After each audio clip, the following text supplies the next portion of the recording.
So I'm planning the family trip to Walt Disney World. And by planning, I mean I'm running a military operation complete with color-coded spreadsheets, dining reservations set 180 days out, and a binder that would make a wedding planner look like an amateur. But is anyone excited? Nope.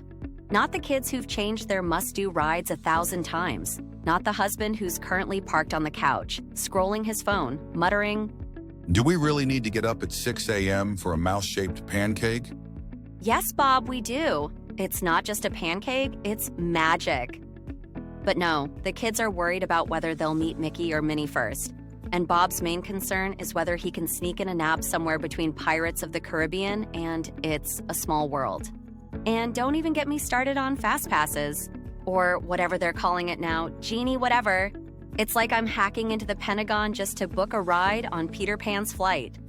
And Bob's sitting there like, Why do we need to schedule a ride? "Because, Bob, if I don't, we'll be waiting in line for 2 hours and you'll be whining about your feet hurting before we even make it to the teacups."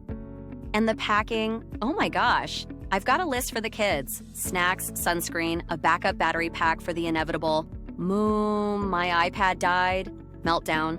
And what's Bob packing? 3 pairs of socks and a bad attitude.